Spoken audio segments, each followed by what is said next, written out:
Ugly Dolls, yes, those goofy-looking misfit toys, are in a movie. And it's actually kind of charming. The story behind Ugly Dolls, the toys, not the new animated movie about them, is a real charmer. Aspiring artist, storytellers David Horvath and his then-girlfriend Sun Min Kim created the first character, Wage, voiced by Wanda Sykes in the film, when Horvath wrote a letter to Kim, including a sketch of a cartoonish, apron-clad wage slave. When Kim mailed him back a hand-sewn felt version of the figure, Horvath ran over to show it to a friend, Eric Nakamura, who had just opened the store Giant Robot, dedicated to Asian and Asian American pop culture. Nakamura said, "I'll take 20. The rest, as they say, is history." Horvath and Kim are now married. And the line of Ugly Dolls, launched in 2001, has grown to include a wide variety of goofy-looking animal and, vaguely, humanoid characters. They are now, in all likelihood, for sale in a store near you. Based on Horvath and Kim's appealingly cockeyed characters, Ugly Dolls begins in a place called Uglyville, where an outcast citizenry of misshapen and otherwise substandard dolls has been exiled, cut off from the love of children because of their perceived imperfections. And who cannot relate?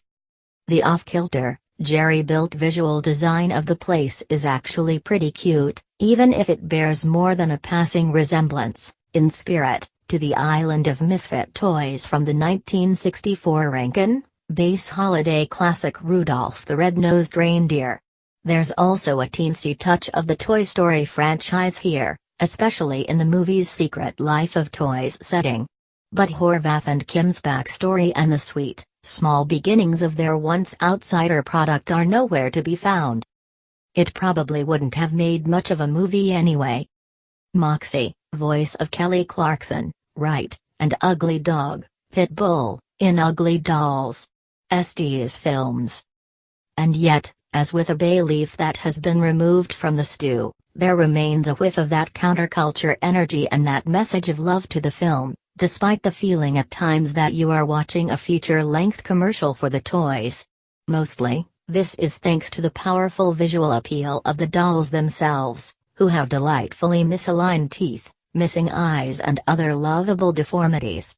Their unslick appearance helps to compensate for the fact that some of the main characters, Moxie, Ox and Ugly Dog, are voiced by pop music stars Kelly Clarkson, Blake Shelton, and Pitbull. Nick Jonas and Janelle Monáe also voice characters from the land of perfect dolls, where our heroes journey to become more likable. Yes, Ugly Dolls is a musical, and the peppy songs, while devoid of any subtlety, help tell the story, and are delivered with sincerity. Such ditties as Clarkson's Broken and Beautiful celebrate body positivity and self-acceptance.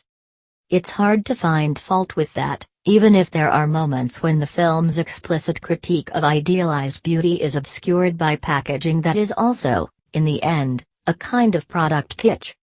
Ugly Dolls are already adorable. You don't have to work that hard to convince anyone.